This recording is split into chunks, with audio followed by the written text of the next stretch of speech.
ಖಚಿತ ಮುಂದಿನ ಸರ್ಕಾರ ಕಾಂಗ್ರೆಸ್ ಸರ್ಕಾರ ಬರುತ್ತೆ, ಬಿಜೆಪಿ ಸರ್ಕಾರ ಬೀಳುತ್ತೆ ಅಂತ ಅಪಶಕನ ಬಿದ್ದಿತ್ತ. ಖಂಡ್ರೆ ಈಶ್ವರ್ ಖಂಡ್ರೆ ಅವರ ಬೈಟ್ ಪ್ಲೇ ಮಾಡಿ, ಆಮೇಲೆ ರಘು ದೊಡ್ಡೇರಿ ಅವರು ಇದೇ ಟೋನಲ್ಲಿ ರಿಪ್ಲೈ ಮಾಡ್ತಾರ, ಕೇಳಿಸ್ಕೊಳ್ಳೋಣ. ಈಶ್ವರ್ ಖಂಡ್ರೆ ಅವ್ರ ಬೈಟ್ ಪ್ಲೇ ಮಾಡಿ. ಸುಮಾರು ವರ್ಷದಿಂದ ಹಿಂದೆ 4 ವರ್ಷ ಭಾರತೀಯ ಜನತಾ ಪಕ್ಷದ ಸರ್ಕಾರ ಇತ್ತು. ಇದು ನಿರಂತರವಾಗಿ ನಡೆಯುವಂಥದ್ದು. ಈಗ ಮಾನ್ಯ ಸಚಿವರ ಒಂದು ಗಮನದಲ್ಲಿ ಬಂದಿದೆ.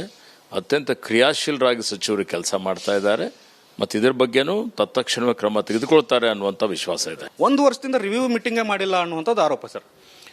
ನೋಡಿ, ದಿನನಿತ್ಯ ರಿವ್ಯೂ ಮೀಟಿಂಗ್ ಮಾಡ್ತಾ ಇದ್ದೀವಿ. ಸುಮ್ಮನೆ ಕೂತಲ್ಲಿ 1 ವರ್ಷ ಮಾಡಿಲ್ಲ 2 ವರ್ಷ ಮಾಡಿಲ್ಲ, ಏನು ಅರ್ಥ ಇದೆ ಅದಕ್ಕೆ?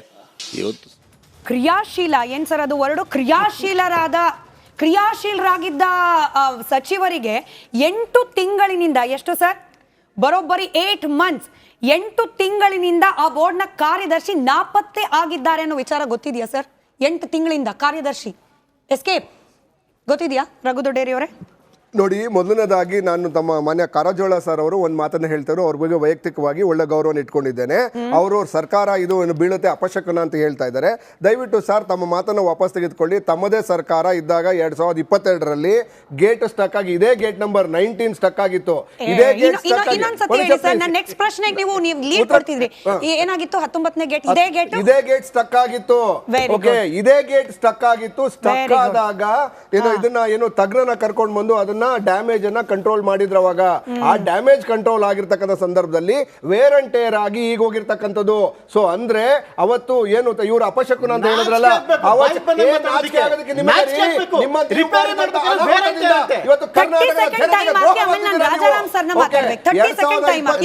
ಇವತ್ತು ಅನಾಹುತದಿಂದ ಇವತ್ತು ಆ ವೇರ್ ಅಂಡ್ ಟೇರ್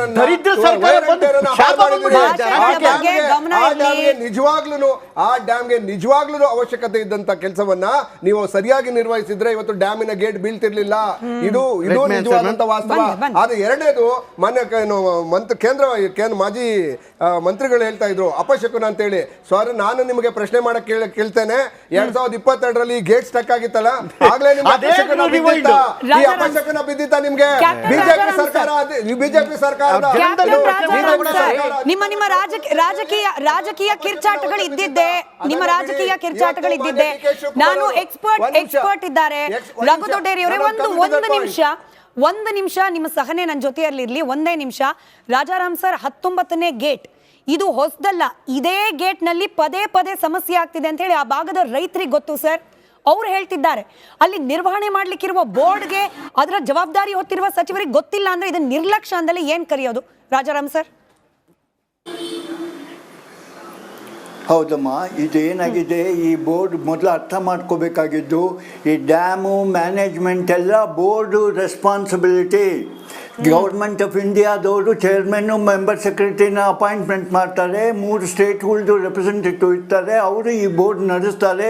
ಇದಕ್ಕೆ ಬೇಕಾದ ದುಡ್ಡೆಲ್ಲ ಗೌರ್ಮೆಂಟ್ ಆಫ್ ಇಂಡಿಯಾ ಕೊಡಬೇಕು, ಆಮೇಲೆ ಸ್ಟೇಟ್ಸು ಶೇರ್ ಮಾಡಬೇಕು ಆ ಕಾಸ್ಟು. ಇದು ಇರೋದು ಪದ್ಧತಿ. ಇದು ಮಿಕ್ಕಿದ್ದು Kaveri management authority, Krishna management authority ಥರ ಇಲ್ಲ. ಈ ಕಾವೇರಿ ತುಂಗಭದ್ರಾ ಬೋರ್ಡಲ್ಲಿ ಮಾಡಿರೋದು ಪೂರ್ತಿ responsibility of maintaining the dam and its appurtenances is the responsibility of the board, the chairman and the secretary. Chairman ಎಲ್ಲೋ ಹೈದರಾಬಾದಲ್ಲಿ ಕೂತಿರ್ತಾರೆ, ಸೆಕ್ರೆಟರಿ ಇಲ್ಲಿರ್ತಾರೆ. ಅವ್ರು ಯಾವಾಗ ಹೊರಟೋಗ್ತಾರೆ, ಅವರು ಜವಾಬ್ದಾರಿ ಇಟ್ಕೊಳ್ಳಲ್ಲ. ಹೀಗಾಗಿ ಇದಾಗಿದೆ ಒಂದು. ಎರಡನೇದು, ನಮ್ಮ ರಾಜ್ಯದಿಂದ 20% ಇರೋ ಟೈಮ್ ಕೊಡ್ತಕ್ಕಂತಹ ಮಿನಿಸ್ಟ್ರು. ಅದೇ ರೀತಿ ಹಿಂದೆ ರಾಕೇಶ್ ಸಿಂಗ್ ಅವ್ರು ಭಾಳ ವರ್ಷ ಇದ್ದರು. ಅವರು ಅಷ್ಟೇ 20% ಅದಕ್ಕೆ ಟೈಮ್ ಕೊಡೋಕ್ಕಾಗ್ತಿತ್ತು. ಅವ್ರಿಗೂ 7-8 ಹ್ಯಾಟ್ಗಳು ಇಟ್ಕೊಂಡು ಅವ್ರು ಕೆಲಸ ಮಾಡ್ತಿದ್ರು. ಇದ್ರೊಳಗಂತೂ ಈ ನಡುವೆ ಅಂಕು ಅಲ್ಲಿ ಯಾರೋ ಒಬ್ಬ ಅಧಿಕಾರಿ, ಚೀಫ್ ಇಂಜಿನಿಯರೇ ಇಲ್ಲ, ಇನ್ಚಾರ್ಜ್ ಚೀಫ್ ಇಂಜಿನಿಯರು. ಇಂಥ ವ್ಯವಸ್ಥೆ ಒಳಗೆ ಹೆಂಗಾಗ್ಲಿಕ್ಕೆ ಸಾಧ್ಯ? ಆಮೇಲೆ ಇನ್ನೊಂದು ಮುಖ್ಯವಾಗಿ ನಾವೆಲ್ಲರೂ ಗಮನಿಸಬೇಕಾದ ಏನಂದರೆ, ಇದು ಹಿಂದೆ ಆಗಿತ್ತು ಅಂದರೆ ಈಗ ಅದನ್ನು ಸರಿಯಾಗಿ 2 ವರ್ಷ ನಮಗೆ ಟೈಮ್ ಇತ್ತು. 2 ವರ್ಷ ರಿಸರ್ವಾಯರ್ ತುಂಬಲೇ ಇಲ್ಲ. ಹಾಗಿದ್ದಾಗ ಇದಕ್ಕೆ ಎಲ್ಲ ವ್ಯವಸ್ಥೆ ಮಾಡ್ಬೋದಾಗಿತ್ತು. ಇದಕ್ಕೆ ಇಲ್ಲಿ ವರ್ಟಿಕಲ್ ಗೇಟ್ ಇರೋದ್ರಿಂದ ಲಾಕ್ ಗೇಟ್ ಅರೇಂಜ್ಮೆಂಟ್ ಮಾಡಿಲ್ಲ. ಯಾಕೆ ಮಾಡಲಿಲ್ಲ? ಅದಕ್ಕೇನು ಎಕ್ಸ್ಪರ್ಟ್ ಕಮಿಟಿಗಳು ಅಲ್ಲಿ ಇದ್ದಾರೆ. ಇದಕ್ಕೇನಾದರೂ ಲಾಕ್ ಗೇಟ್ ಮಾಡ್ಲಿಕ್ಕಾಗತ್ತಾ ಅಂತ ಕೇಳ್ಕೊಂಡು ಅದು ಮಾಡಬೇಕಾದ್ರೆ ಅದನ್ನು ಮಾಡಿದರೆ ಮುಂದೆ ಇಂಥ ಅನಾಹುತ ತಪ್ಪಿಸುತ್ತೆ. ಬರೀ KRS ಕೂಡ ಇದೇ ಥರ ವರ್ಟಿಕಲ್ ಗೇಟ್ ಇರೋದು. ಅದಕ್ಕೂ ಮುಂದೆ ಇಂಥ ಅನಾಹುತ ಬರೋ ಸಾಧ್ಯತೆ ಇರುತ್ತೆ. ಅದಕ್ಕೂ ನಾವು ಮಾಡಬೇಕಮ್ಮ. ಅಲ್ವಾ? ಒಂದ್ ನಿಮಿಷ ನೋಡಿ, ಕೇಂದ್ರ ಸರ್ಕಾರ ಒಬ್ರು ಆಚೆಯಿಂದ ಕನೆಕ್ಟ್ ಆಗಿದ್ದಾರೆ.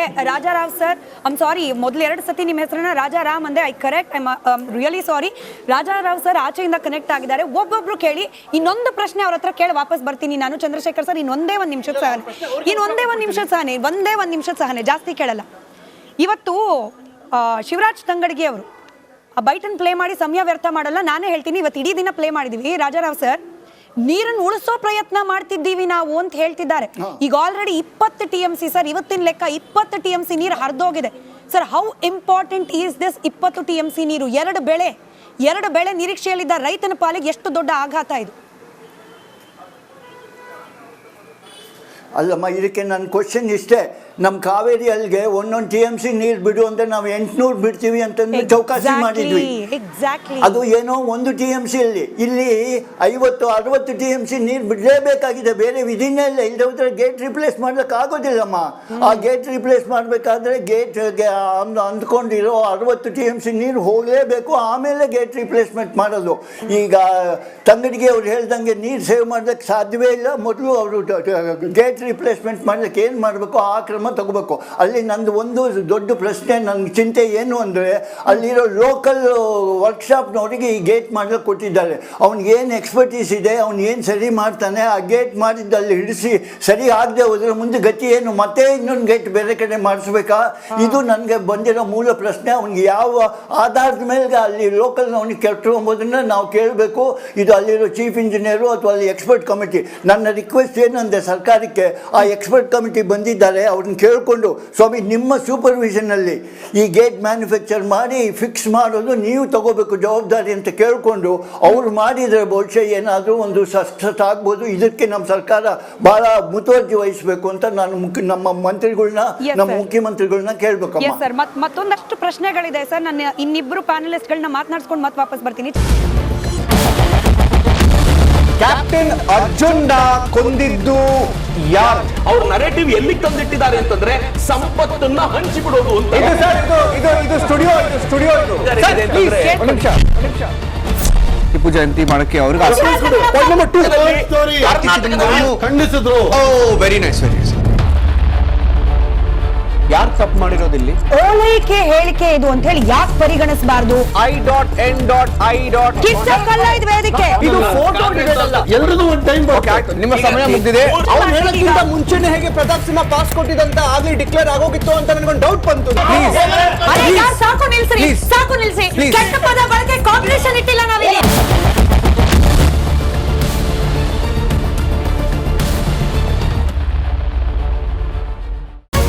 ರಿಪಬ್ಲಿಕ್ ವರ್ಡ್ ಆ್ಯಪ್ ಇದು ಕೇವಲ ಅಪ್ಲಿಕೇಶನ್ ಅಲ್ಲ, ಸಮಗ್ರ ಸುದ್ದಿಗಳ ಸಂಪರ್ಕ ಮಾರ್ಗಕ್ಕೆ ಕ್ರಾಂತಿಕಾರಿ ಬದಲಾವಣೆ. ರಿಪಬ್ಲಿಕ್ ವರ್ಡ್ ಆ್ಯಪ್ ಕೇವಲ ಸುದ್ದಿ ಅಪ್ಲಿಕೇಶನ್ ಪರಿಚಯಿಸ್ತಾ ಇಲ್ಲ, ಬದಲಾಗಿ ಡಿಜಿಟಲ್ ಸುದ್ದಿ ಬಳಕೆಯ ಹೊಸ ಯುಗಕ್ಕೆ ನಾಂದಿ ಹಾಡ್ತಾ ಇದೆ. ಇದೊಂದು ಬ್ರೇಕಿಂಗ್ ನ್ಯೂಸ್, ಪ್ರಭಾವಶಾಲಿ ಕಾರ್ಯಕ್ರಮಗಳಿಗೆ ಗಟ್ಟಿಯಾದ ನ್ಯೂಸ್. ಇಲ್ಲಿ ಕೇವಲ ತಾಜಾ ಸುದ್ದಿ, ಅದರ ನೇರ ಪ್ರಸಾರ ಮತ್ತು ಚರ್ಚೆಗಳಿಗೆ ಮಾತ್ರ ಅವಕಾಶ. ರಿಪಬ್ಲಿಕ್ ವರ್ಲ್ಡ್ ಆ್ಯಪ್ ಡೌನ್ಲೋಡ್ ಮಾಡಿಕೊಳ್ಳಿ. ಗೂಗಲ್ ಪ್ಲೇ ಸ್ಟೋರ್ ಮತ್ತು ಆಪಲ್ ಆ್ಯಪ್ ಸ್ಟೋರ್ನಲ್ಲಿ ಲಭ್ಯವಿದೆ.